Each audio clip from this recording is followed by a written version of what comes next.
اللہ تبارک و تعالیٰ قرآن مقدس میں ارشاد فرماتا ہے علی سرر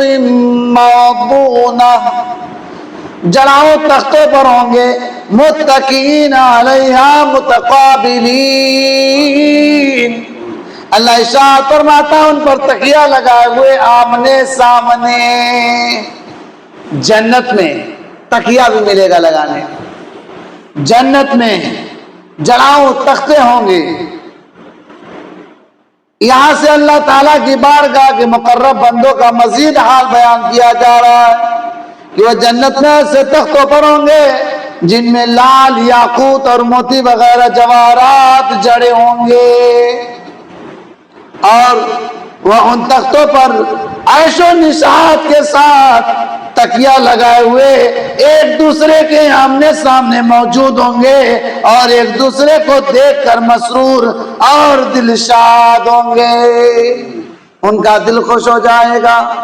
جنت میں اتنا مزہ آئے گا۔ اللہ ارشاد فرماتا یطوف علیہم ولدان مخلدون، ان کے گرد لیے پھریں گے ہمیشہ رہنے والے لڑکے، بِأَكْوَابٍ وَأَبَارِقَ وَكَأْسٍ مِّن مَّعِينٍ، کوزے اور آفتابے اور جام، بِأَكْوَابٍ وَأَبَارِقَ وَكَأْسٍ مِّن مَّعِينٍ لَا يُصَدَّعُونَ عَنْهَا وَلَا يُنزِفُونَ وَفَاكِهَةٍ مِّمَّا يَتَخَيَّرُونَ وَلَحْمِ طَيْرٍ مِّمَّا يَشْتَهُونَ۔ اللہ ارشاد فرماتا ہے ان کے گرد لیے پھریں گے ہمیشہ رہنے والے لڑکے، کوزے اور آفتابے اور جام، اور آنکھوں کے سامنے بہتی شراب کے جام، اس سے نہ انہیں درد سر ہوگا اور نہ ہوش میں فرق آئے گا، اور میوے جو پسند کریں، میوے ملیں گے جو پسند کریں، کاجو بادام اخروٹ، یہ تو دنیا کی چیزیں، اللہ ارشاد فرماتا ہے جو پسند کریں ملیں گے، اور پرندوں کا گوشت ملے گا جو چاہے، پرندوں کا گوشت ملے گا، کہاں پہ؟ جنت میں۔ کہاں پہ؟ ہاں مسلمان سو رہے ہیں، مسلمان سو رہے ہیں۔ اللہ ارشاد فرماتا ہے جنت میں میوے ملیں گے، جنت میں لڑکے بھی ملیں گے، ایسے لڑکے جو برابر کام کرنے والے ہوں گے۔ خلاصہ یہ ہے کہ اللہ تعالیٰ نے حوروں کی طرح اہل جنت کی خدمت کے لیے ایسے لڑکے پیدا کیے ہیں جو نہ کبھی مریں گے، جو نہ بوڑھے ہوں گے، اور نہ ہی ان میں کوئی جسمانی تبدیلی آئے گی، اور یہ لڑکے ہمیشہ رہنے والے لڑکے ہیں۔ اللہ تعالیٰ کی بارگاہ کے مقرب بندوں پر خدمت کے آداب کے ساتھ کوزوں، سراخیوں اور آنکھوں کے سامنے بہنے والی پاک شراب کے جام کے دور چلائیں گے، اور شراب ایسی ہے کہ اسے پینے سے نہ انہیں سر درد ہوگا اور نہ ان کے ہوش میں کوئی فرق آئے گا، جبکہ دنیا کی شراب میں یہ بس نہیں ہے، کیونکہ اسے پینے سے حواس بگڑ جاتے ہیں، دماغ خراب ہو جاتے ہیں، اور بندے کے اوسان میں فطور آ جاتا ہے، اور شراب پیش کرنے کے ساتھ ساتھ خدمتگار لڑکے وہ تمام پھل میوے اہل جنت کے پاس لائیں گے جو وہ پسند کریں گے، اور ان پر پرندوں کا گوشت لائیں گے جن کی وہ تمنا کریں گے۔ جنت میں پرندوں کا گوشت بھی ملے گا، جن کا گوشت چاہیں گے ان کا گوشت ملے گا۔ اہل جنت پر کیے گئے انعامات کو اللہ تعالیٰ نے ارشاد فرمایا وَأَمْدَدْنَاهُمْ بِفَاكِهَةٍ وَلَحْمٍ مِّمَّا يَشْتَهُونَ يَتَنَازَعُونَ فِيهَا كَأْسًا لَّا لَغْوٌ فِيهَا وَلَا تَأْثِيمٌ وَيَطُوفُ عَلَيْهِمْ غِلْمَانٌ لَّهُمْ كَأَنَّهُمْ لُؤْلُؤٌ مَّكْنُونٌ، اور پھلوں، میووں اور گوشت جو چاہیں گے ان کے ساتھ ہم ان کی مدد کرتے رہیں گے۔ جنتی لوگ جنت میں ایسے جام ایک دوسرے سے لیں گے جس میں نہ کوئی بےہودگی ہوگی اور نہ کوئی گناہ کی کوئی بات، اور ان کے خدمت گار لڑکے ان کے گرد پھریں گے گویا وہ چھپا کر رکھے ہوئے موتی ہوں۔ جس طرح موتی چمکتے ہیں اس طرح وہ لڑکے چمکیں گے۔ ہے اللہ تبارک و تعالیٰ ارشاد فرماتا ہے اتنے خوبصورت لڑکے ہوں گے جیسے کوئی موتی چھپا کر رکھی ہو۔ ہاں جنت میں بہت سارا ملے گا۔ اللہ تعالیٰ ارشاد فرماتا ہے یاد رہے کہ خدمتگار لڑکوں کا اہل جنت کو پھل اور گوشت پیش کرنا ان کی خصوصی خدمت کے طور پر ہوگا، ورنہ جنتی درختوں پر لگے ہوئے پھل ان کے اتنے قریب ہوں گے، اتنے قریب ہوں گے، اتنے قریب ہوں گے کہ وہ کھڑے بیٹھے لیٹے جیسے چاہیں گے اس پھل کو توڑیں گے اور منہ میں آرام سے کھائیں گے۔ جنت میں جو درخت ہوں گے لمبے تو ہو سکتے ہیں لیکن ان کے پیڑ، ان کے جو پھل ہیں ان پیڑوں میں جو پھل لگے ہوئے ہیں نیچے نیچے لگے ہوں گے، یعنی انسان ہاتھ بڑھائے گا تو پا جائے گا، سو کر بھی توڑنا چاہے گا تو توڑ لے گا، کیونکہ وہ پھل آپ کے قریب آ جائیں گے۔ اللہ تعالیٰ ارشاد فرماتا ہے اے میرے بندو سنو سنو، تمہیں گوشت کھانے کا من کرے گا، جس پرندے کا گوشت کھانے کی تمنا کرو گے وہ بنا ہوا ان کے سامنے حاضر ہو جائے گا۔ اللہ تعالیٰ ارشاد فرماتا وَجَنَى الْجَنَّتَيْنِ دَانٍ، اور دونوں جنتوں کے پھل جھکے ہوئے ہوں گے، جنتوں کے پھل جھکے ہوئے ہوں گے۔ اور اللہ ارشاد فرماتا قُطُوفُهَا دَانِيَةٌ، اس کے پھل قریب ہوں گے، جھکے بھی ہوں گے اور قریب ہوں گے۔ اور حضرت عبداللہ ابن عباس رضی اللہ تعالیٰ عنہ فرماتے ہیں کہ اگر جنتی کو پرندوں کا گوشت کھانے کی خواہش ہوگی تو اس کی مرضی کے مطابق پرندہ اڑتا ہوا سامنے آ جائے گا، اور ایک قول یہ ہے کہ رکابی میں بنا ہوا گوشت آ کر سامنے پیش ہوگا، اس میں سے جتنا چاہے گا جنتی کھائے گا، پھر وہ پرندہ اڑ بھی جائے گا۔ یہاں پر کوئی پرندہ کھا لیجیے پھر جلا نہیں سکتے آپ۔ اللہ تعالیٰ ارشاد فرماتا ہے جنت میں تمہیں اپنے سے کھانا بنانے کی ضرورت نہیں ہے، وہاں بنا بنایا ملے گا۔ حضرت انس بن مالک رضی اللہ تعالیٰ عنہ سے روایت ہے تاجدار رسالت صلی اللہ علیہ وسلم نے ارشاد فرمایا بے شک جنت کا پرندہ بختی اونٹ کی طرح ہوگا اور وہ جنت کے درختوں میں چرے گا، جنت کے درختوں میں چرے گا۔ یہ سن کر حضرت ابوبکر صدیق رضی اللہ تعالیٰ عنہ نے عرض کی یا رسول اللہ صلی اللہ علیہ وسلم بے شک وہ پرندہ تو بہت اچھا اور عمدہ ہوگا۔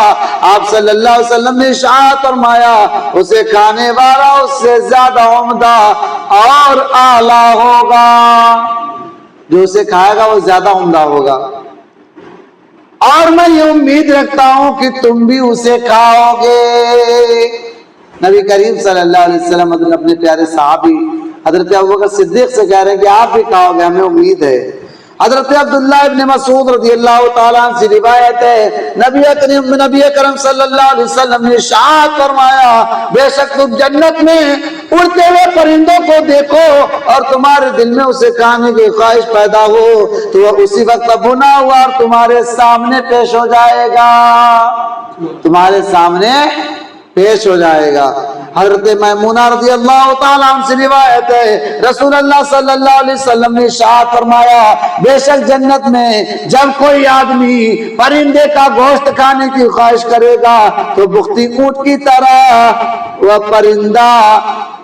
اڑ کر آ جائے گا، یہاں تک کہ اس کے دسترخوان پر ایسے بن کر پیش ہو جائے گا کہ اسے کوئی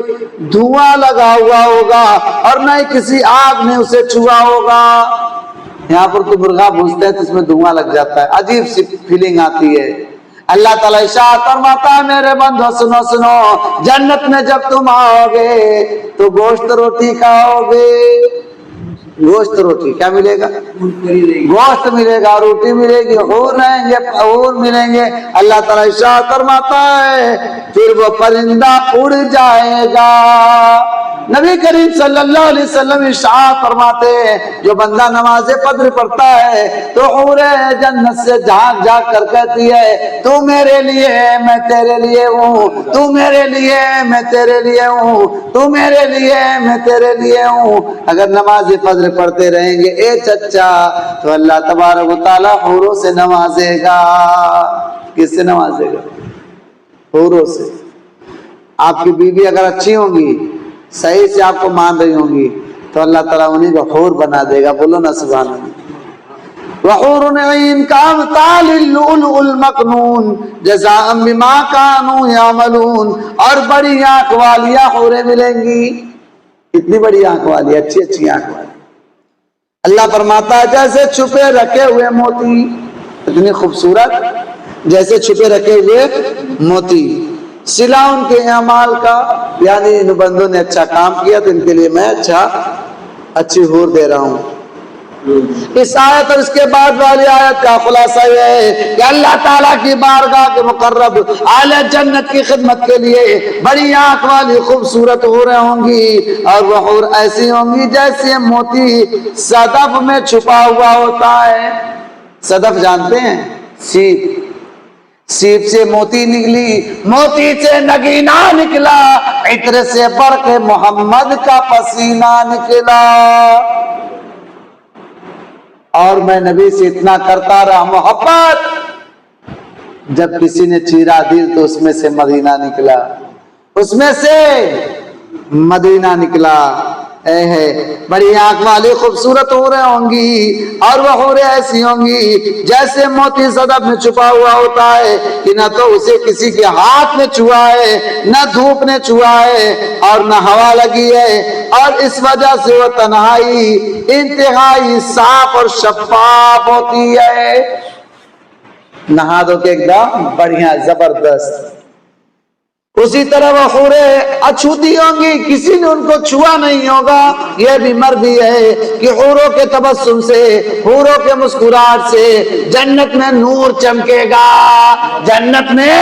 نور چمکے گا۔ اللہ تعالیٰ ارشاد فرماتا ہے جنت میں نور چمکے گا، اور جب وہ چلیں گی تو ان کے ہاتھ اور پاؤں کے، ہاتھوں اور پاؤں کے زیوروں سے تقدیس اور تمجید کی آوازیں آئیں گی، اور یاقوتی بہار ان کے گردنوں کے حسن و خوبی سے ہنسیں گے۔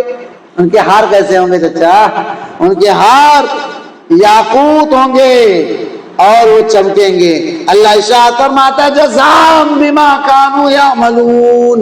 ان کے اعمال کے بدلے کے طور پر، یعنی بارگاہ الہی کے مقرب بندوں کو یہ سب کچھ ان کے دنیاوی نیک اعمال اور اللہ تعالیٰ کی فرما برداری کرنے کے صلہ میں ملے گا۔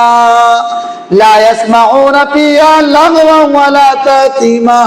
الا قيلا سلاما سلاما، اس میں نہ سنیں گے نہ کوئی بیکار بات، نہ گناہگاری، ہاں یا کہنا ہوگا سلام سلام۔ جنت میں کوئی برائی نہیں ہے۔ اللہ ارشاد فرماتا ہے اس آیت اور اس کے بعد والی آیت کا خلاصہ یہ ہے کہ جنت میں کوئی ناگوار اور باطل بات ان کے سننے میں نہ آئے گی، البتہ وہ ہر طرف سے سلام سلام کا قول ہی سنیں گے، سلام سلام کی باتیں سنیں گے کہ جنتی آپس میں ایک دوسرے کو سلام کریں گے، فرشتے اہل جنت کو سلام کریں گے، اور اللہ رب العزت عز و جل کی طرف سے ان کی جانب سلام آئے گا۔ یعنی جنتیوں کو کون سلام کرے گا؟ اللہ تبارک و تعالیٰ سلام کرے گا، کہے گا میرے بندو سلامت رہو، تمہیں جہاں آنا تھا آ گئے ہو، تم نے فجر کی نماز پڑھی تھی میرے لیے، فجر کی ظہر کی نماز پڑھی تھی میرے لیے، عصر کی نماز پڑھی تھی میرے لیے، مغرب کی نماز پڑھی تھی میرے لیے، میں نے جنتیں سجائی ہیں تیرے لیے، عشاء کی نماز پڑھی تھی میرے لیے، میں نے جنتیں سجائی ہیں تیرے لیے، تم نے دعا کری تھی اپنے لیے، میں نے جنتیں سجائی ہیں تیرے لیے، تم نے ریاضتیں کری تھی میرے لیے، میں نے جنتیں سجائی ہیں تیرے لیے، تم نے درود پڑھا ہے میرے لیے، میں نے جنتیں سجائی ہے تیرے لیے، تم نے تحیات پڑھا ہے میرے لیے، میں نے جنتیں سجائی ہیں تیرے لیے، تم نے دعا معصورہ پڑھا ہے میرے لیے، میں نے جنتیں سجائی تیرے لیے، تم نے نماز پڑھی ہے میرے لیے، میں نے جنتیں سجائی ہے تیرے لیے، تم نے دعا مانگ کر راضی کیا ہے میرے لیے، میں نے جنتیں سجائی تیرے لیے، تم نے نبی کو کو مانا ہے میرے لیے، میں نے جنتیں سجائی ہیں تیرے لیے، تم نے صبح میں سنایا ہے میرے لیے، میں نے جنتیں سجائی ہیں تیرے لیے، تم نے قرآن پڑھا ہے میرے لیے، میں نے جنتیں سجائی ہیں تیرے لیے، تم نے حدیث پڑھا ہے میرے لیے، میں نے جنتیں سجائی ہیں تیرے لیے، تم نے باتیں سنائی ہیں میرے لیے، میں نے جنتیں سجائی ہیں تیرے لیے، تم نے مسجد بنائی ہے میرے لیے، میں نے جنتیں سجائی ہیں تیرے لیے، تم نے قرآن پڑھا ہے میرے لیے، میں نے جنتیں سجائی ہیں تیرے لیے، تم نے بزرگوں کا ادب کیا ہے میرے لیے، میں نے جنتیں سجائی ہیں تیرے لیے، تم نے چھوٹوں سے محبت کی ہے میرے لیے، میں نے جنتیں سجائی ہیں تیرے لیے، تم نے بڑا بزرگ کا ادب کیا ہے میرے لیے، میں نے جنتیں سجائی ہیں تیرے لیے، تم نے قرآن سنایا ہے میرے لیے، میں نے جنتیں سجائی ہیں تیرے لیے، تو بیٹھا رہا مسجد میں میرے لیے، میں نے جنتیں سجائی ہیں تیرے لیے، تم نے مولوی کی حفاظت کی میرے لیے، میں نے جنتیں سجائی ہیں تیرے لیے، تم نے قرآن سنا ہے میرے لیے، میں نے جنتیں سجائی ہیں تیرے لیے، تم نے دعا کیا ہے اپنے لیے، میں نے جنتیں سجائی ہیں تیرے لیے۔